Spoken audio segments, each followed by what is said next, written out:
for Computer Science Department. It's my pleasure to have Dr. Jim Kurose here for this presentation.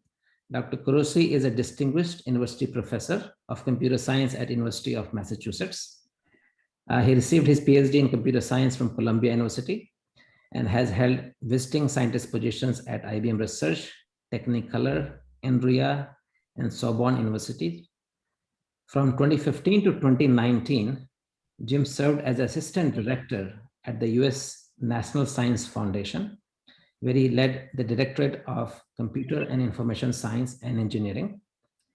In 2018, Jim also served as Assistant Director for Artificial Intelligence in the White House Office of Science and Technology Policy, the OSTP.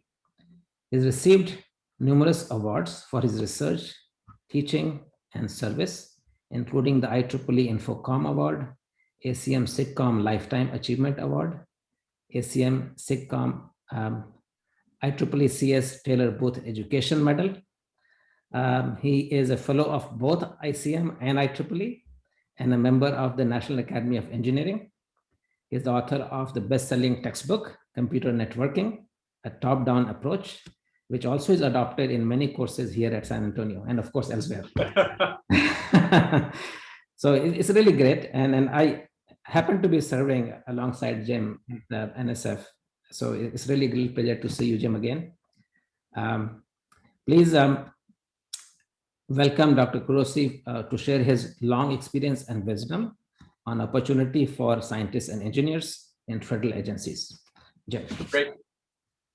Well, thanks so much, Sushil. I don't know, in terms of long experience, I worked, as you can see, or as Sushil mentioned, I worked for about 5 years in the federal government at the National Science Foundation and the White House Office of Science and Technology Policy. And I'm gonna just sort of share some information and some experiences about that. But I've been a faculty member now for for a long time, more than 35 years. And so I really think of myself much more as a faculty member than a teacher, a researcher, a mentor of graduate students, and teacher of undergrads than I do anything else. But I had an amazing time working in Washington and did pick up a lot, and I want to share some of that with all of you.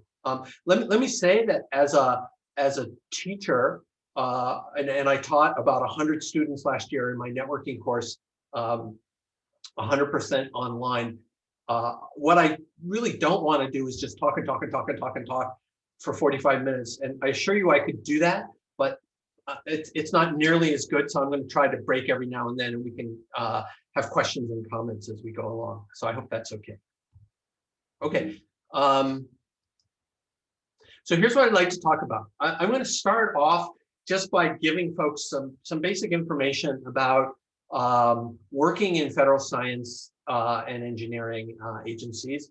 Both Sushil and I worked at the National Science Foundation. It's where my heart is. And so I do want to spend a little bit more time talking about the National Science Foundation. And maybe I'll ask Sushil if he'd like to add a few thoughts in there. Also, talk a little bit about the Office of Science and Technology Policy, which coordinates federal research across all the agencies. Talk a little bit about getting started. I've worked with a number of AAAS fellows and other fellows in the federal government. And then maybe spend a little bit of time just reflecting at the end on the question that I know all of you are thinking about. When you're a grad student, you think, oh, what am I going to do? What am I going to do when I graduate? And what kind of opportunities and career do I want to pursue in industry or academia or government? And I've done some of each of that. So I wanted to share just a few of my own personal thoughts. I mean, everybody's different, but I wanted to share some thoughts with you on that. So that's where we'd like to go. And again, if anybody has any comments or questions, even as we're going, I'm going to try to pause. But please, you've been students long enough. Some of you may have taught.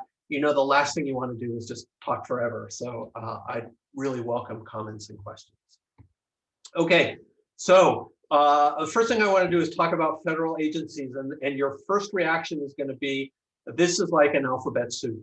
So before I show you an alphabet soup, and I'm not going to go through it in painstaking detail. I want you to sort of think for a second. And when you think of federal science and research in federal science agencies, just think for yourself, what do you think of? And I'll tell you, there is no ABC agency, right? So, I mean, how many agencies can you think of? And which ones come to mind? Just take a second to think about that, because I know you're coming from lots of different disciplines. Okay, well, you know, if I if I had control here, I'd probably do a poll. I found my students really like to do polls, but I just wanted to get you all to think a little bit about the agencies that you may have had experience with.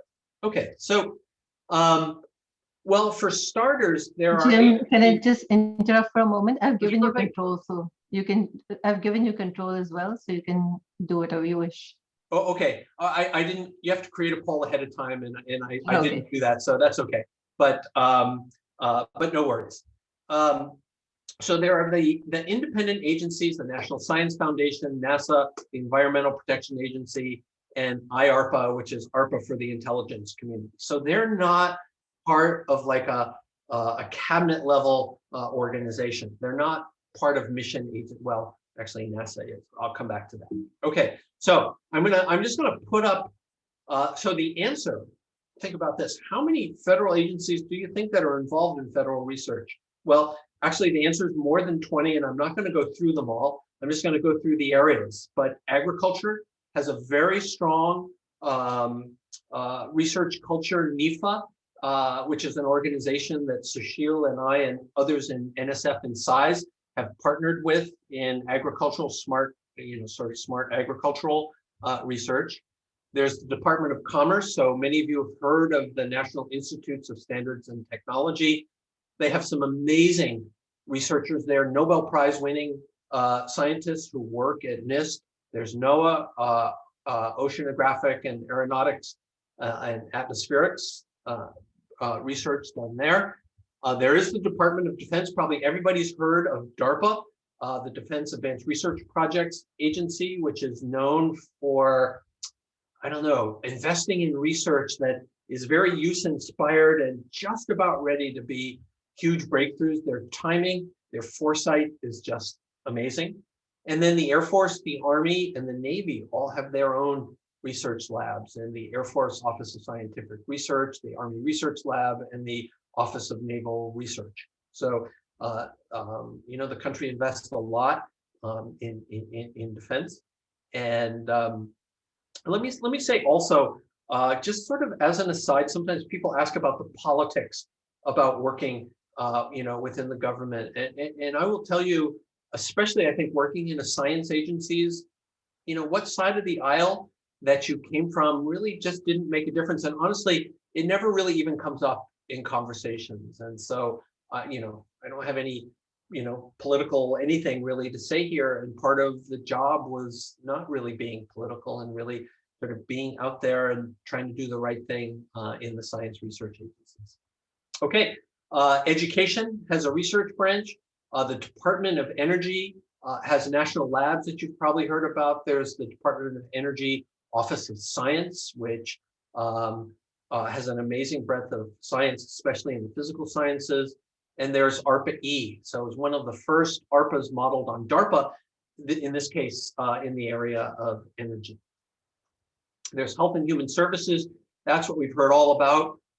That's where Dr. Fauci works. There's the National Institute of Health that has, I don't know how many teams of institutes where research within health occurs within the federal government. There's the Department of Homeland Security that has a science and technology branch. Research goes on there. Transportation, the Federal Highway Service, the FAA, the U.S. Geological Survey in the Department of the Interior. We're still not done. One more, the Environmental Protection Agency. So stand back and look at that, and that looks like an alphabet soup. But maybe the take-home message here is that no matter what your area of research is here, there's going to be a federal agency where there are researchers, or it funds researchers, we'll talk about that in a second, who are working in your area. So I think pretty much regardless of what area of science or engineering you're in, there are opportunities to partake in federal research. Okay, so there's what are called the mission agencies, and I'll put them up there. And there's only one missing here, the National Science Foundation over on the left-hand side, right?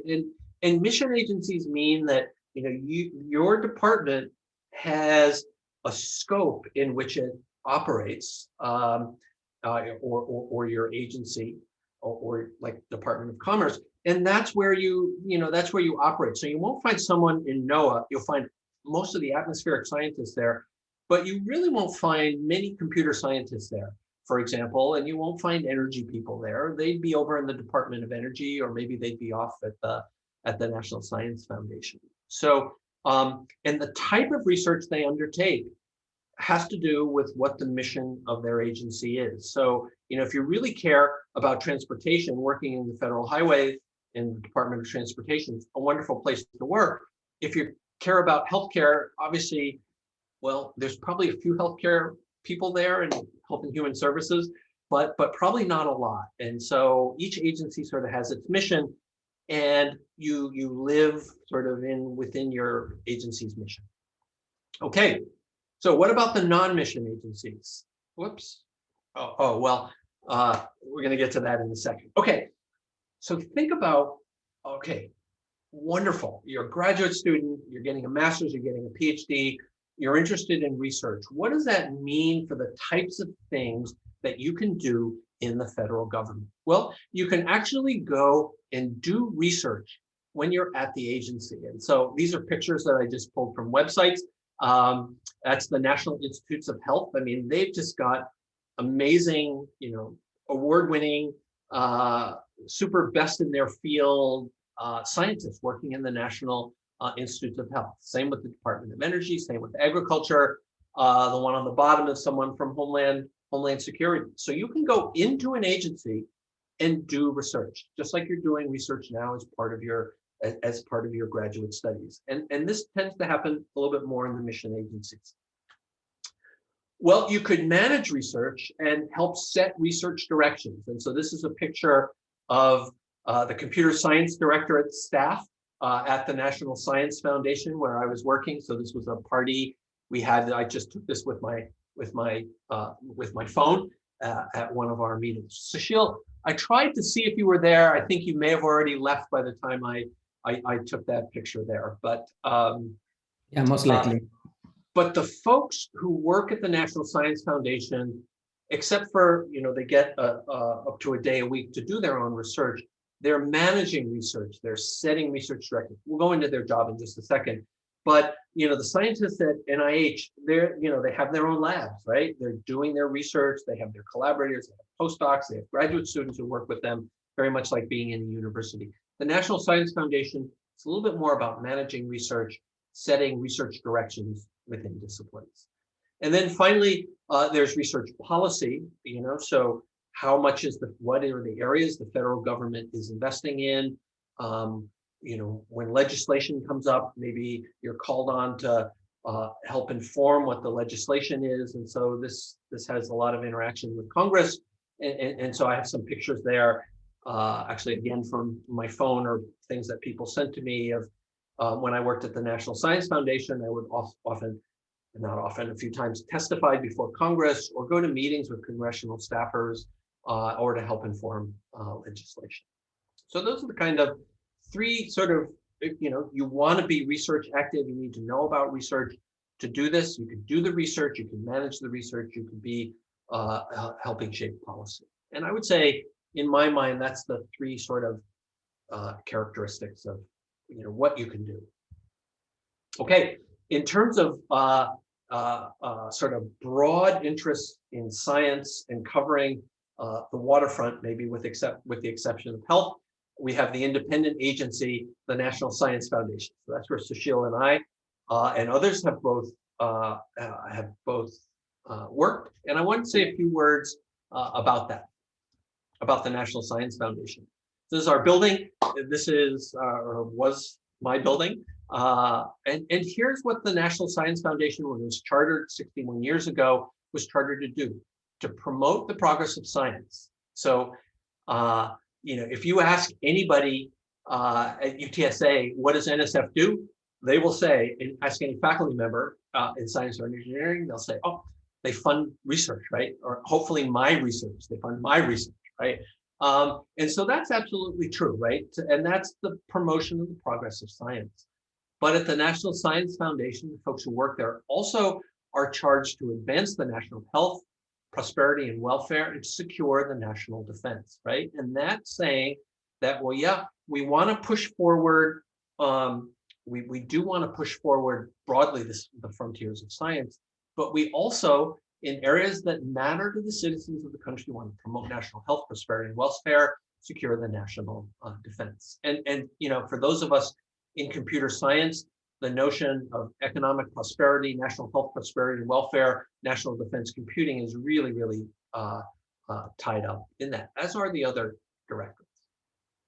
Okay, I'm going to just say a few words about the NSF quickly, and then I'm going to ask Sushil, who also, as he mentioned, he and I overlap there, say a few words maybe, and then we'll pause and just see if there are any questions about agencies before we move on.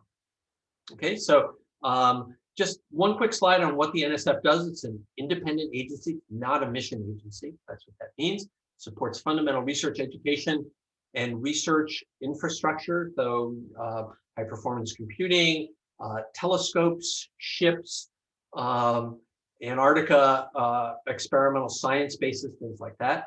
It uses a grant mechanism that all your faculty and probably many of you are familiar with. And you see the 93% number. So the computer science directorate was on the 10th floor of that building. When you think of the money coming into that building, into the National Science Foundation, a budget of $8.5 billion, 93% of that money goes back out again, right? It goes to you folks, right? It goes to folks who are supported through research grants, through educational grants, and it goes to support research infrastructure. So we think of it as a low overhead agency, right? That money comes in, money's managed, money goes out, funding goes out, and 93% of what goes in, what goes out, and the other is sort of to pay salaries of people who work there, to run conferences and do all the other good things that NSF does. We have a disciplinary-based structure. I'll tell you that in a second. And more, maybe we can chat about this later, interdisciplinary research is becoming more and more important. And in terms of jobs at NSF, and thinking about folks with master's and PhD degrees, about half of the people who work at NSF are people like Sushil and me, who come and go, right? We come and stay for 2, 3, 4, 5 years. We're called IPAs. That stands for Intergovernmental Personnel Assignees. So I stayed a UMass faculty member, but and actually I lived here and commuted a lot, but I stayed a UMass faculty member, but I was working within the federal government, and then I came back, right? And so I was supported by the government through a grant to the University of Massachusetts. That's what an IPA does. The other half of the staff are permanent federal employees, right? So they're real government workers, whereas IPAs are sort of like government workers. And it's about 50-50. In computer science, we had slightly more IPAs than we had federal research scientists. Okay, so hey, Jim, hey Jim, this is David Silva. I think we may have met. I was the NOAO director, I think, while you were there. I recognize your name, yes. Yeah, thank you. I just wanted to, for the people in the audience who haven't thought about this IPA thing, now that I'm a dean, I can also point out that one of the nice things about the IPA arrangement is that money actually flows into the university to so that it's not like that person is on leave and salary is locked up. So when someone is actually at an IPA, the university, the home university actually has the resources to backfill and provide the instructional support and other things. And if the negotiation goes well, the home university may actually come out a little bit ahead. So I think that's one of the things faculty members and their chairs and deans think about is, well, can I really afford to do this? And the answer is absolutely yes. And I would also say to anybody who's my faculty on this call, you should absolutely consider doing this for your own professional development. It's a really important service to the community and to the university. So happy to discuss this with anybody. Well, thanks, Jim. Enjoying the right, talk. Right. So as David could tell you, having been at NOAA or Sushil or I or others, this is mostly geared towards graduate students, but working as an IPA is an absolutely fabulous experience. And you won't find a bigger booster than me of the value. I mean, the interest and the fun things you can do and the amazing people you can meet and the fact that you can really make a difference, right? Working in the federal government. So, I've been a dean also, David, and I've been a department chair. I've always encouraged my faculty to do that as well. I think for when you think about, careers and, the opportunity to go and get that breadth of experience and see the discipline as a whole is just an amazing experience. And I've had lots of friends who've done it. And honestly, I can't think of a person who's done it and didn't say, wow, it was an amazing experience. Okay, so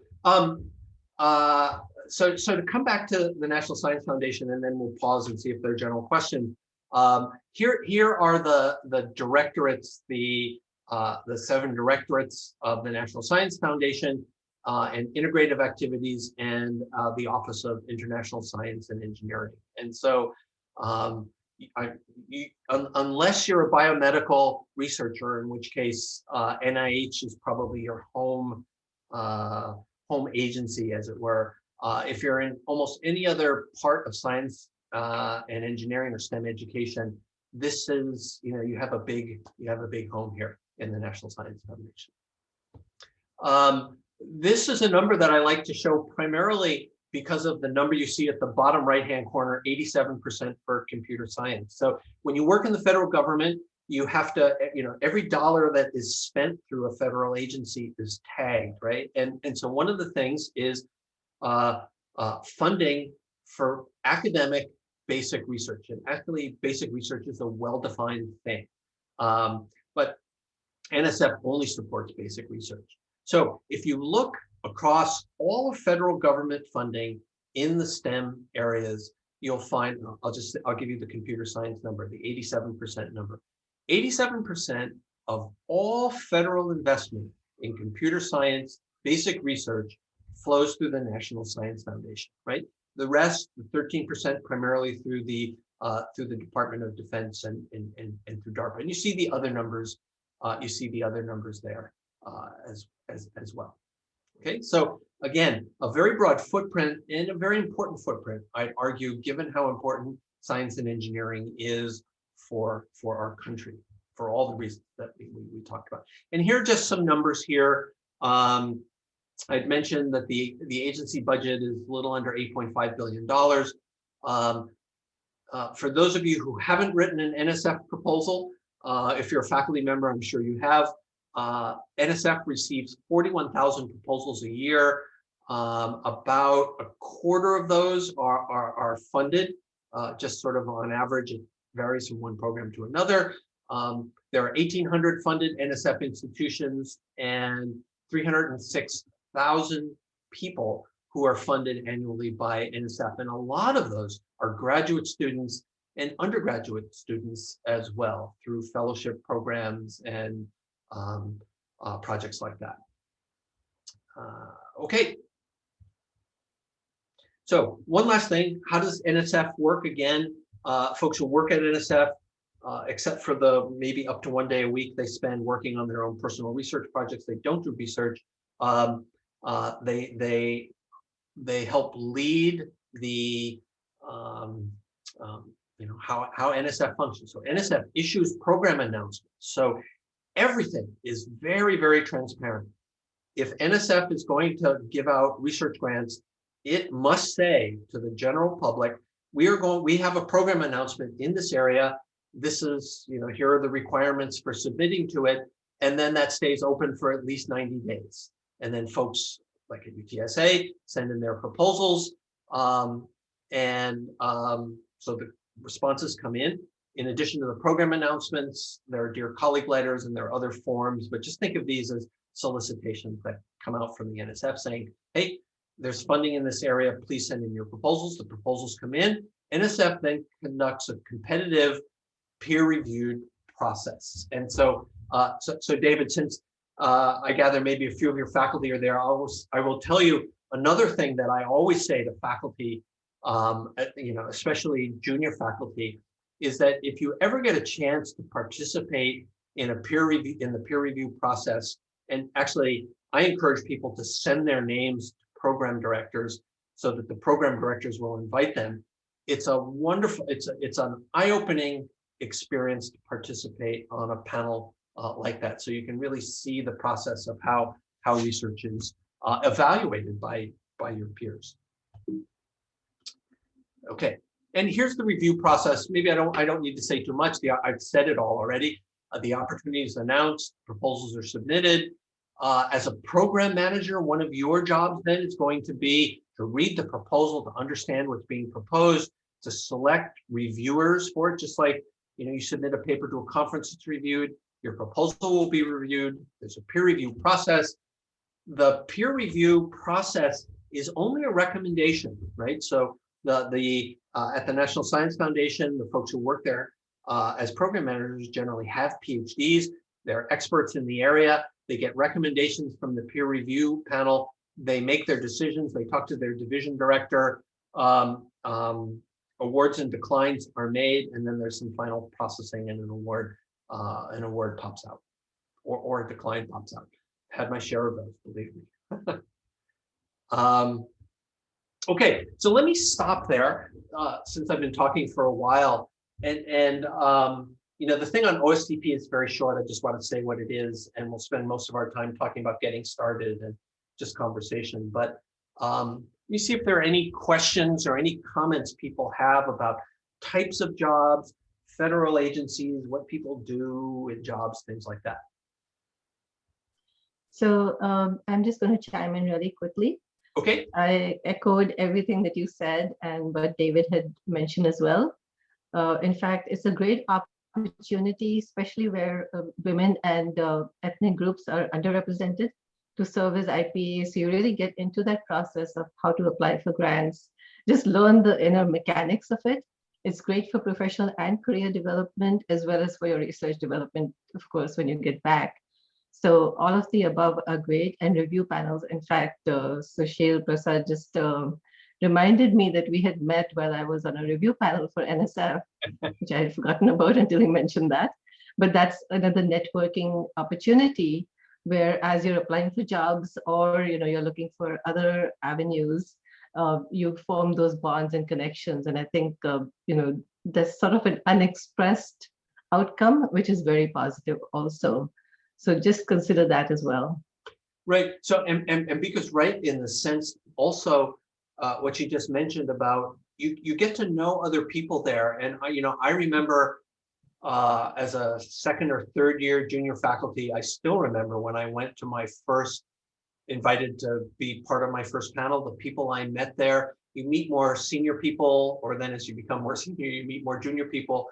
But it is a way, it's like going to a conference sort of in a way of really getting to know people, to get a way of sort of understanding how other people look at research and research proposals. So I think, in the interest of time, we can just move on and hold the questions for the end. Okay. That's okay with you. All right. So let me say just a few words about the Office of Science and Technology Policy, and this is going to be brief. So here are all of the agencies. This is the alphabet soup that we were just talking about earlier. And you might say, gee, with that alphabet soup, how is it coordinated? And certainly, maybe the best coordination mechanism that exists are through various activities that happen in the Office of Science and Technology Policy. And this actually wasn't started until 1976, but it provides both the president and others within the executive office advice on science, engineering, and technology aspects of the economy, its security, Homeland Security, Health, Foreign Relations, the Environment, right? So this is actually an office that sits in the White House. It doesn't actually sit in that little White House that you see over on the left-hand side, but if you were looking at that White House, there's something called the Eisenhower Office Building, which is sort of within the secure perimeter, which is right next door. It's where the vice president has the vice president's big office and things like that. And so it's a White House executive branch office. And the OSTP leads efforts across the federal government. It helps coordinate that across projects and activities across all areas of science and technology, works on policy. It works on budgets, or it coordinates with the Office of Management and Budget on budgets. So Eric Lander, as many of you may have seen, is the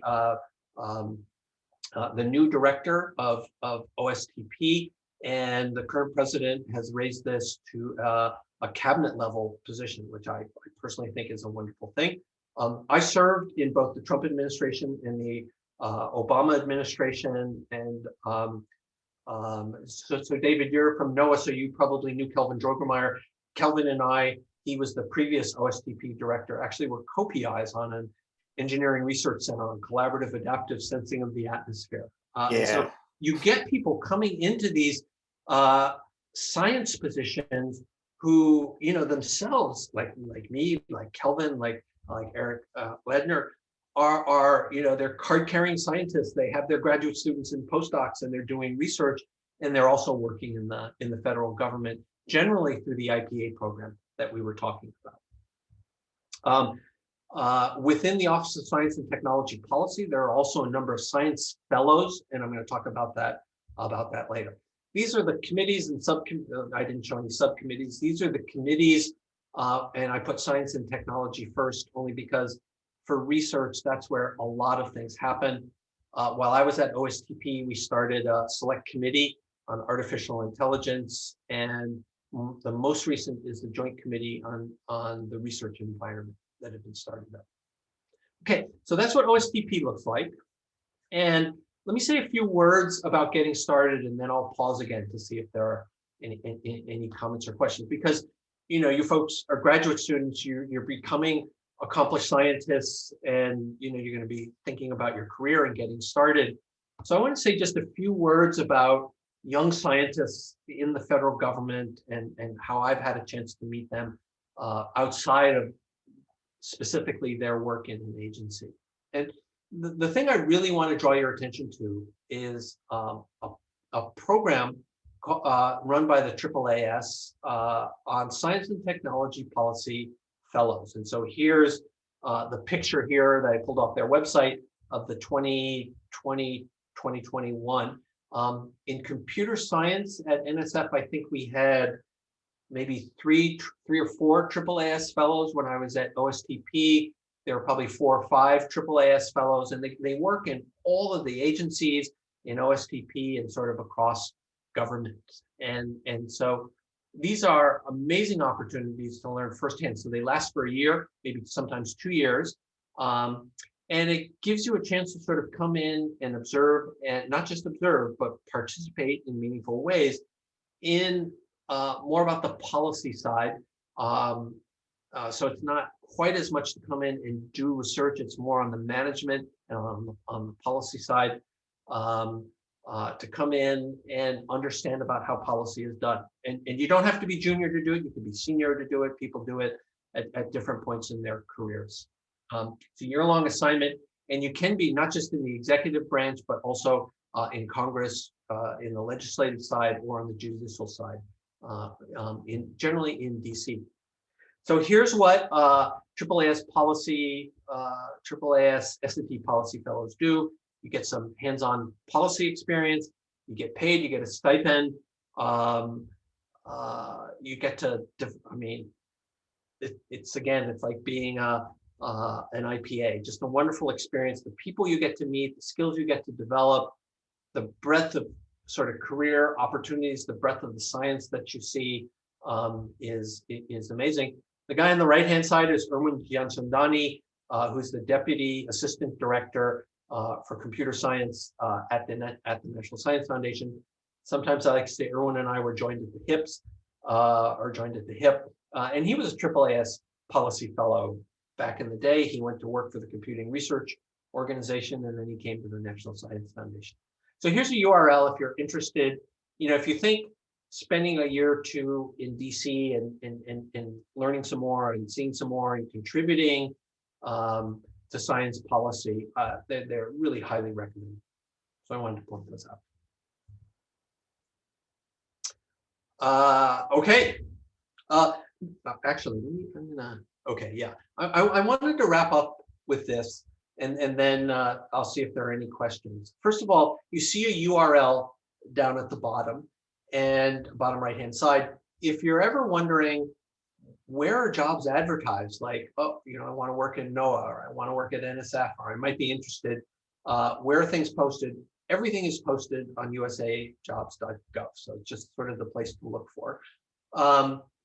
And what I've shown here, for those of you who've been academic administrators also, so your graduate students, you're engaged in your research, as are, your faculty mentors and advisors, right?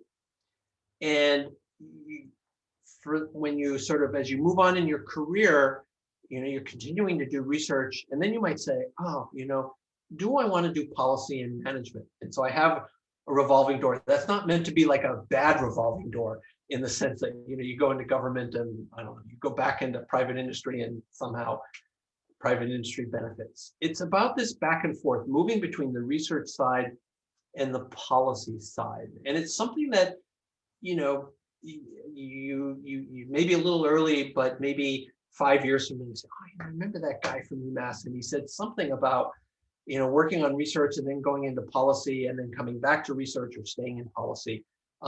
You'll reach decision points in your career, whether it's academic policy and management, or it's research policy and management in the federal government, or you're in a research lab and questions come up.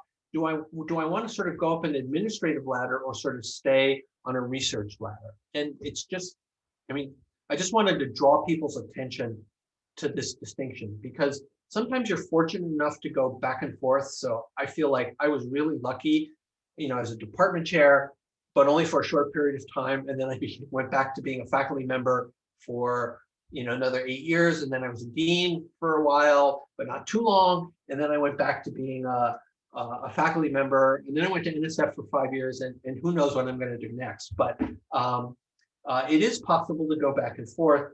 And same thing, if you're in industry, you could go up an administrative ladder and then move back over. But sometimes it's not so easy. So it's just, at some point in your career, you come up with opportunities and you make decisions, which way do I want to go? I just wanted to sort of put out this picture just to say, it happens. It'll be something many of you will face. And it's just a very, there's no right or wrong answer, right? It's only a question of what do you think is going to be the most rewarding? Okay. All right. So I'm getting pretty close to the end, but let me pause and just see if there are any comments or questions so far. Actually, I was just wondering if, Sushil, you'd like to add a few comments of your own experience at the NSF? Sushil, sorry, I meant to ask that when we went to the NSF piece, and I had your picture on the slide to remind me, but then when I get going, again, my pleasure. So I just wanted to relate to everybody, and definitely, Jamie, you're right. NSF was one of the best places to work. Great colleagues. I think, and then again, the kind of work was complementary to what we do as faculty here. You see the other side. You get to connect to a vast network of people, both for paneling and also setting direction. Jim, as you know, as you rightly said, you also get to shape things. And so I was very fortunate to really shape. We started this new core research program in advanced cyber infrastructure, which wasn't there earlier. We also started a cyber training program, for computational and data science training with so many different directors that you could actually also connect to, right? This was a cross-directed thing. So really transformational in terms of your own personal growth, and actually what has happened at NSF. So Alan Sussman, who actually followed me up, I mean, this keeps going.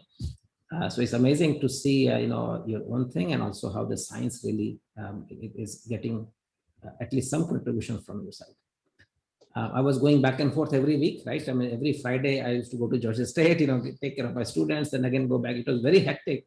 But then again, if you ask yourself, what is in it for you? I mean, all of those great things, and then of course, I think you have to also give back. So it's another thing to look at. You are actually serving the larger community.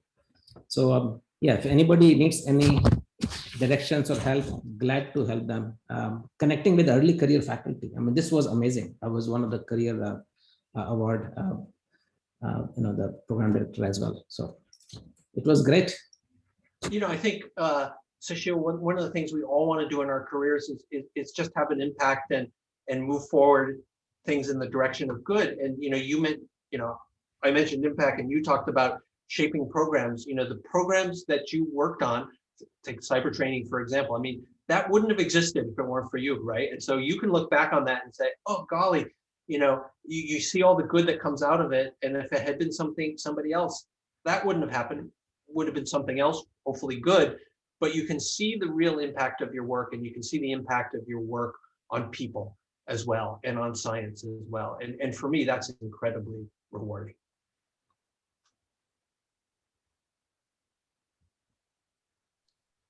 And I just wanted to add, we are going to have more career stories, and our own David Silver, Dean of the College of Sciences, will be talking about his career trajectory as well. So please stay tuned for hearing about these career stories.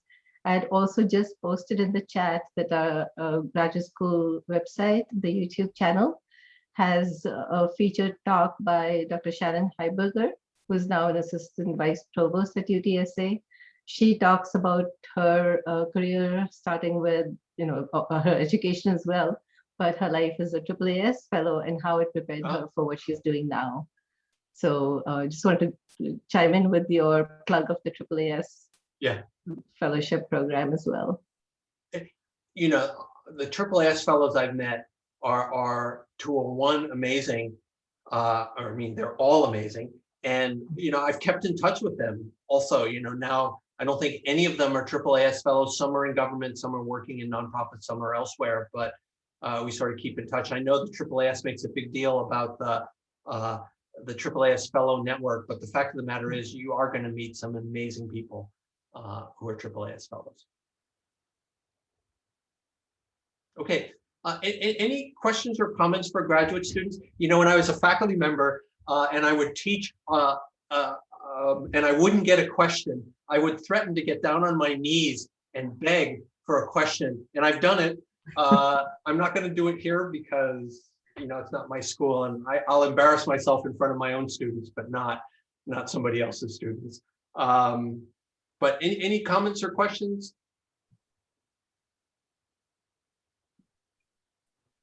Okay, let me proceed. Actually, can I interrupt for another quick minute? Sure. Can either of you, Jim or Sushil, also address the graduate research assistantships that the NSF issues? We just received the awardee list, and very happy to share with everybody that we had very good success this year in getting those NSF graduate research fellowships. Oh, congratulations. The GRFPs. Right. So if you want to address that a little bit. I'll go ahead and actually maybe get us started. GRFP, as we know, is actually the largest program that NSF supports. They receive something like 18,000 proposals per year. And this is older news. So it's highly successful, biggest program. And in fact, it's amazing how they actually even handle the paneling and reviews and so on. I think more and more. So just for the graduate students, I think one of, so I don't know how many we received, but we did actually had a push to go for GRFP this year. So Ambika, that's a great news.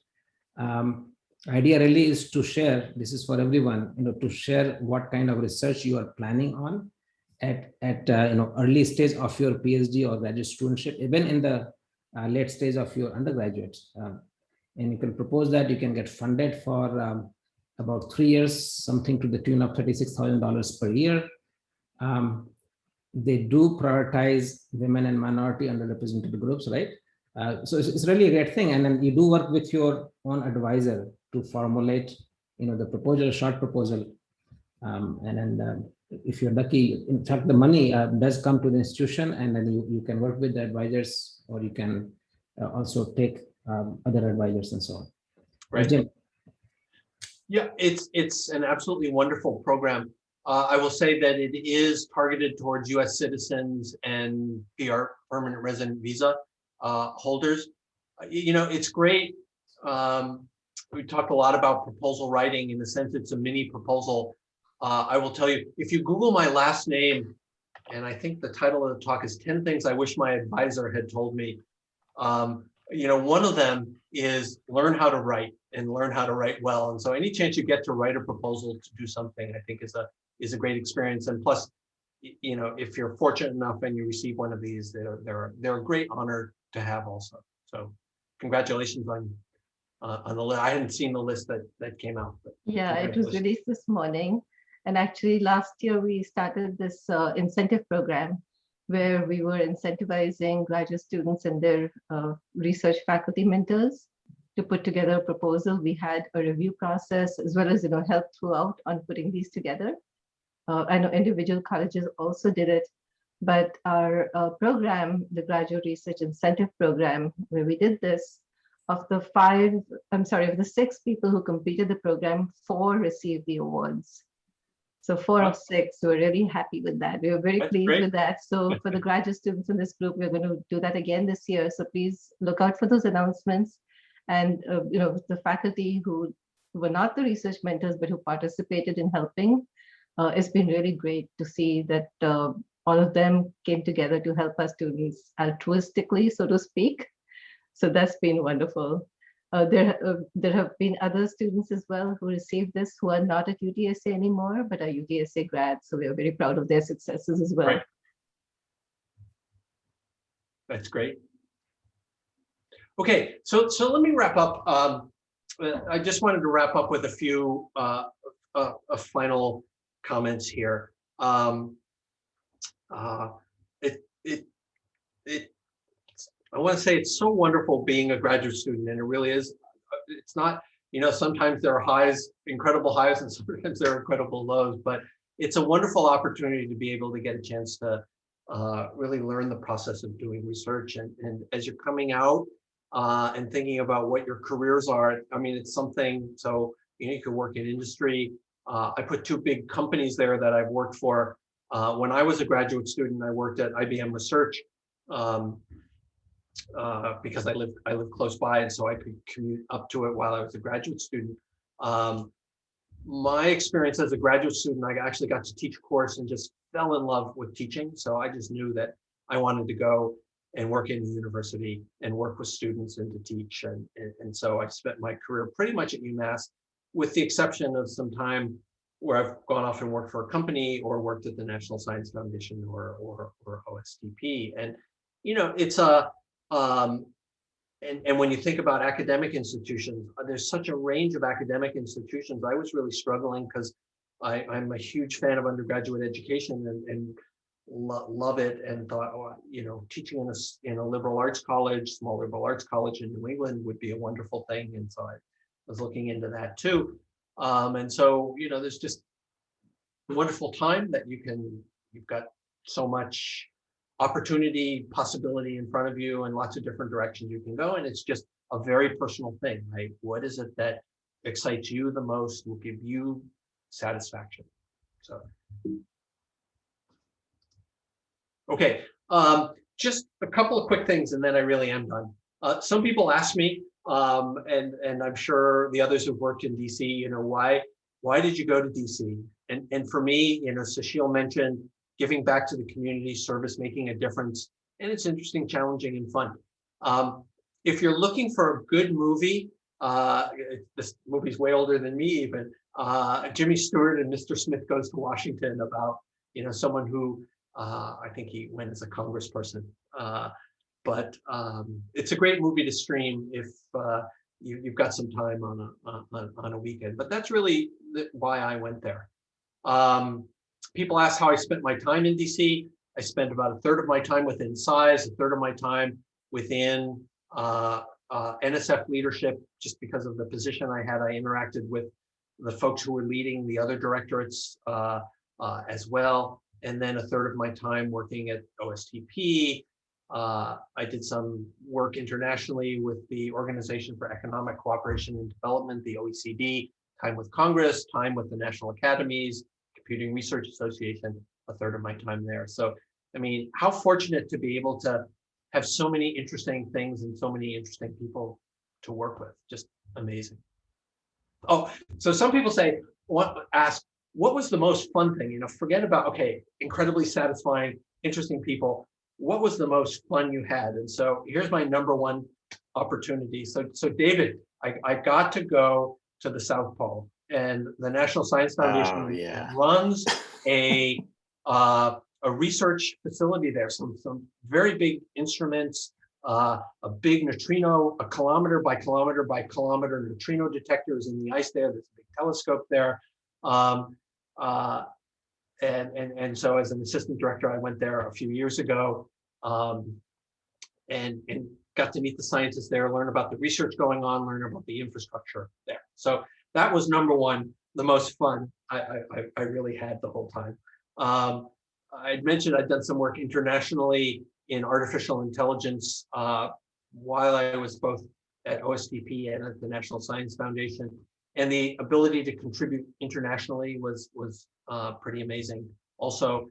And then again, so these are, there's alcohol there, sorry.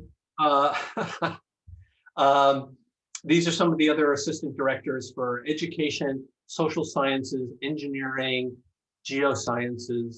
I remember we were toasting someone who had a broken leg and was not there. And so that's where that picture came from. Anyway, the people that I had the privilege of meeting and working with, I mean, 201 were just amazing people. And, people are there because they want to be there. They're dedicated. They want to do service. And a group of people like that are just a privilege to work with. And then I think I had a fourth thing.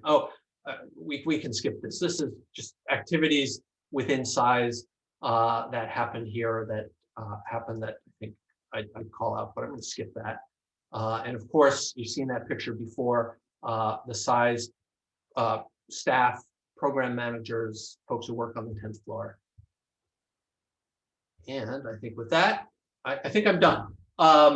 So I hope what I leave you with is this notion that there are great research opportunities across federal government. Whatever your area of science and engineering, you can do research, you can manage research, work on research policy, tremendous number of opportunities to make a difference.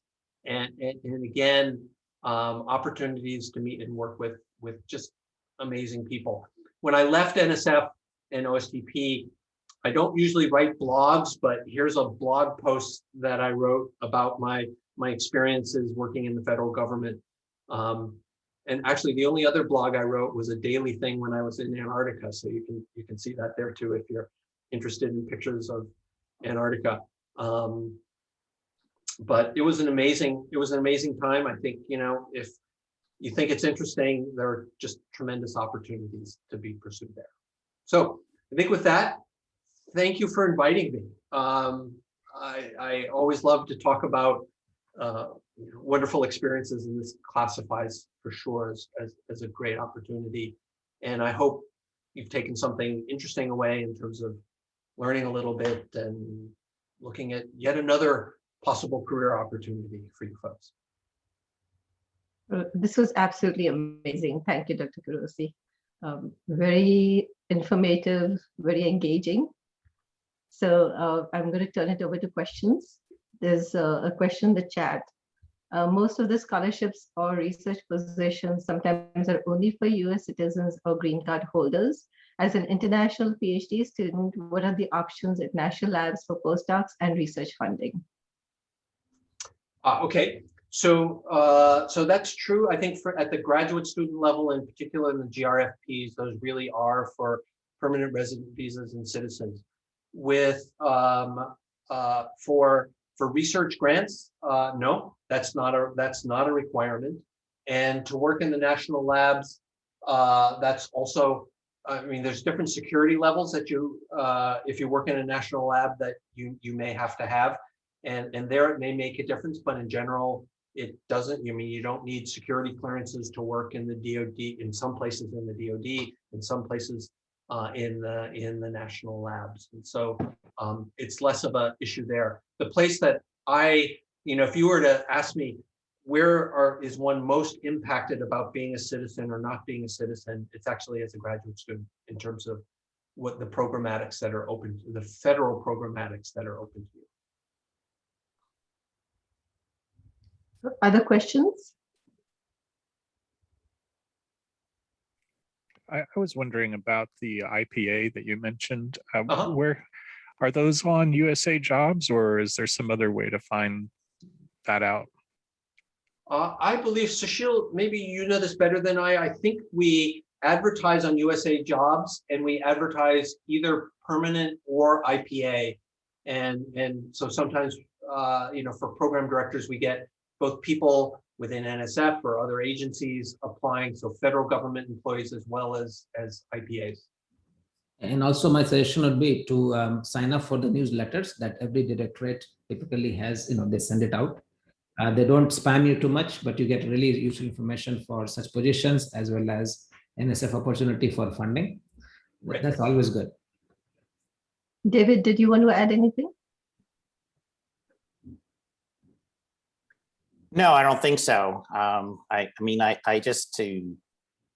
Clarify, I was actually a director of a so-called federally funded research and development center, which was sponsored by the NSF. And in that role, I had an opportunity to work.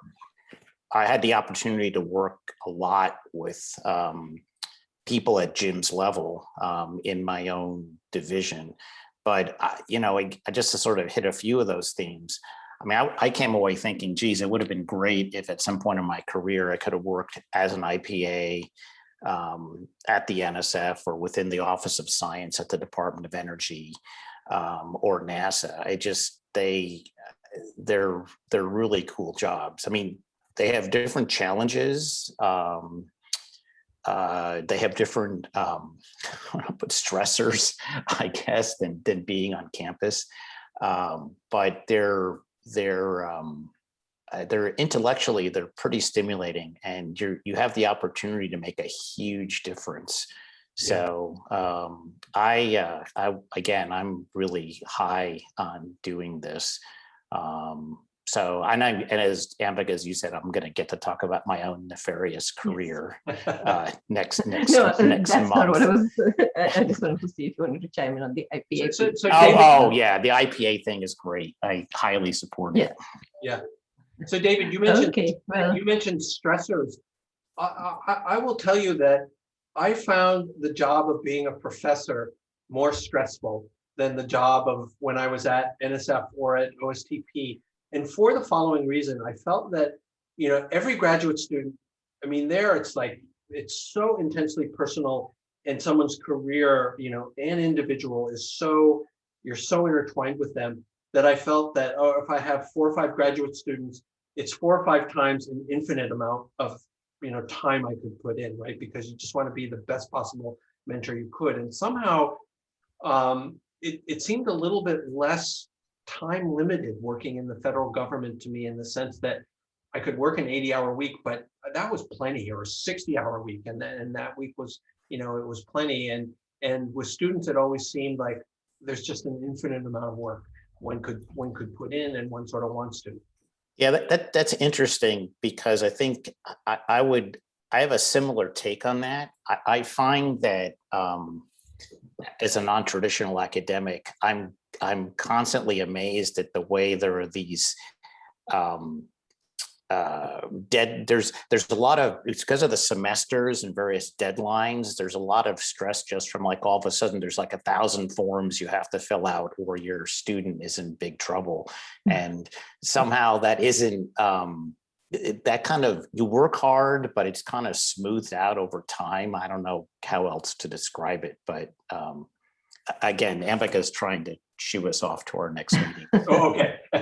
Well, thank you all so much. And thank you, Dr. Kurose. This is Okay, great. a pleasure. And Thanks for again for everybody inviting me. else, so please stay tuned in for other career talks coming up. Looking forward to that. Bye-bye. Thank you. Janice, if you wanted to stay on and talk, that's fine. I think I'm good. Thank you very much. Okay.